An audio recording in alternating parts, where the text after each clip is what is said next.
काश काश मैं वक्त में पीछे जा पाता, then I would go to the days I entered MBBS and I would warn myself about these few things. And as a senior, I think that you should, rather I would say that you must know about these few things. यार मुझे पता है कि अगर तुम MBBS कर रहे हो या फिर तुम MBBS पे आने वाले हो, then you all are really intelligent student. And तुम्हारे अंदर वो कॉन्फिडेंस तो होगा ही होगा कि एग्जाम के कुछ दिन पहले पढ़ लेंगे और एग्जाम क्लियर कर लेंगे, ठीक है। और मुझे लगता है कि तुम ये कर भी लोगे, but the point here is कि MBBS does not reward the smart student, MBBS always reward the most consistent student. तो यार आपको डेली डेली थोड़ा थोड़ा करके पढ़ना होगा to smoothly pass the semesters and exams. ये नीट की तरह नहीं है कि यार एक साल अच्छे से पढ़ लिए, it is not a fact of motivation, it's not a matter of motivation कि यार अच्छे से एक साल पढ़ लिए और नीट क्लियर कर लिए। It is okay and it is very much fine up to clearing NEET and up to coming MBBS. But once you are in MBBS, अगर आप एक बार एमबीबीएस में आ चुके हो, then you have to be highly disciplined and I am saying it highly disciplined. You have to be highly disciplined. मैं highly disciplined बार बार क्यों बोल रहा हूँ तुमको अभी पता चलेगा। यार तुम लोग सोचते रहे होंगे कि यार आज भैया इतना ज्यादा इस टॉपिक पे क्यों फोकस कर रहा है। अच्छे से सुनो, कुछ दिन पहले मेरा यूनिवर्सिटी में फर्स्ट ईयर वालों का रिजल्ट आया and being honest with you, बाकी कॉलेज की तरह भी मेरे कॉलेज में भी बहुत सारे बच्चों का रिजल्ट अच्छा नहीं आया and rather I would say कि बहुत सारे बच्चों ने एग्जाम फेल किया है। बहुत सारे रीजन हो सकते हैं उनके पास, किसी का तबीयत खराब हो सकता है, किसी का घर का कंडीशन ठीक नहीं हो सकता, but okay.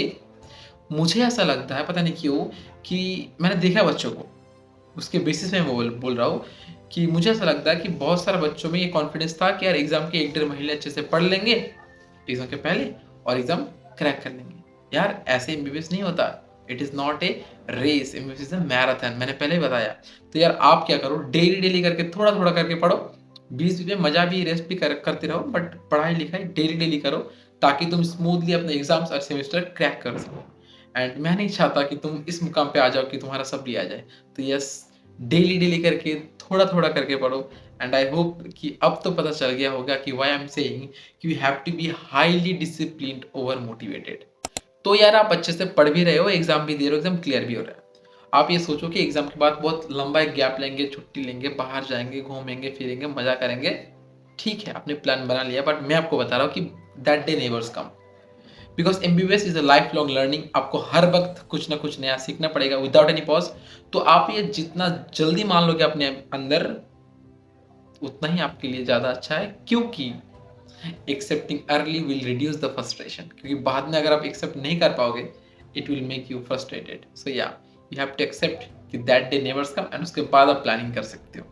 Practical exams, books, class, theory, viva, practical, OT, ward, फिर ओपीडीज, हर जगह तुमको जाना पड़ेगा and it is pretty much common कि you will feel burn out all the time and you will know कि mental fatigue is very much common in MBBS. And here is one thing जो मुझे किसी ने नहीं बताया।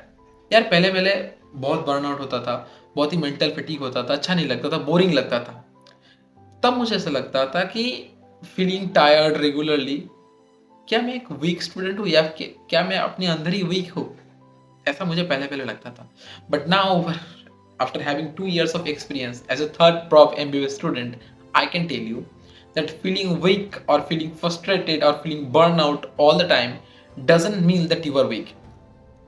Let me once again put this word forward for you कि feeling weak or feeling burnout or feeling bored all the time does not mean that you are weak. I think as a senior and with having 2 years of experience that feeling weak or feeling burnout or feeling boring all the time, maybe this is happening to you because you are very much new to this course and you are not very much okay with this regular routine that you have to follow in MBBS. But yes, over a course of time you will realize कि यही life है और इसी के साथ चलना पड़ेगा and आप इसके साथ कॉप अप कर जाओगे धीरे धीरे। बट एक चीज़, एक बोनस टिप्स मैं आप लोग को देना चाहता हूँ कि यार इतना सब कुछ हो रहा होगा, पढ़ाई लिखाई भी होगा, एग्जाम्स भी होगा, पार्टीज भी होगा, घूमने भी जाओगे, सब कुछ तुम कर ही लोगे किसी ना किसी तरह। बट इन सब के बीच take a pure 6 or 7 hours of sleep and proper rest, because in MBBS the rest is not the luxury. I think the rest is the kit for the survival. So yeah, rest is very much necessary between all this burnout and all these boring situations. यार आप पढ़ाई लिखाई तो कर रहे हो and आप result भी अच्छा कर रहे हो, फ्रस्ट्रेशन भी हो रहा है। एक चीज मैं बताना चाहता हूँ कि दूसरे किसी सब्जेक्ट में या फिर अपने बचपन के बारे में ही सोच लो। हम लोग पहले पहले एक दूसरे के साथ कंपेयर क्या करते थे कि यार तेरा रिजल्ट कितना आया, मेरा रिजल्ट कितना आया। बट ये चीज एमबीबीएस में कभी अप्लाई मत करना, क्योंकि अगर आप ये करोगे तो definitely you will find someone who is reading more than you and who is scoring better than you. तो ये इसमें करना क्या है, कंपेयर नहीं करना। फिर भी हम लोग माइंड में हो जाता है, but as a senior man बता रहा हूँ कि do not compare yourself with others, compare yourself with yourself and always try to track your progress, and also most importantly try to track your clinical knowledge, not the rank, because this will give you the brighter future. And आपको ये पता होना चाहिए कि rank is nothing in MBBS, because MBBS is not a race, it is a marathon. and आप ये बात जितना जल्दी रियलाइज करोगे उतना ज़्यादा ही आपके लिए अच्छा होगा। and now as a senior मैं तुमको कुछ बातें बताना चाहता हूँ कि as a budding doctor try to bring some changes within you as a person, and you should grow your empathy to the patient, and most importantly you should know the value of a life, because maybe वो तुम्हारे लिए patient है मगर वो किसी का भाई, किसी का बहन, किसी का मदर, किसी का सिस्टर, किसी का हस्बैंड, किसी का वाइफ, कुछ भी हो सकता है। so you should always know the value of a life, because one mistake can cost a lot for others. And one thing जो हमेशा तुमको प्रोफेसर लोग बताएंगे, मैं भी बताता हूँ, and I believe that too, कि the patient is the best teacher. Because तुमको हर एक patient, every patient will teach you something special which a book can never do for you. And अगर आप एक पेशेंट को बहुत ही अच्छे से ट्रीट करोगे as a doctor, your perspective toward the life will definitely change. One last thing, तुम लोग सोच रहे होगे कि यार मैंने इतना कुछ बताया, भैया ने इतना कुछ बताया, तो फिर भैया ने एमबीबीएस चूज ही क्यों किया। मैं बता रहा हूँ कि that I do not have any regret choosing MBBS. मुझे ये करना अच्छा लगता है, but I wish I entered here with open eyes and without any false expectation. For that मैं इतना सारा कुछ चीज तुम लोग को बता रहा हूँ।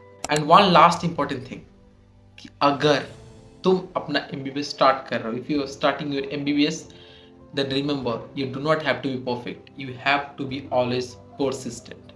Thank you so much for watching this video till last. Please subscribe. If this helped you, share it with someone entering MBBS, because it might save them months of confusion. And also let me know in the comment section that what you wished that you knew before coming to MBBS. Thank you.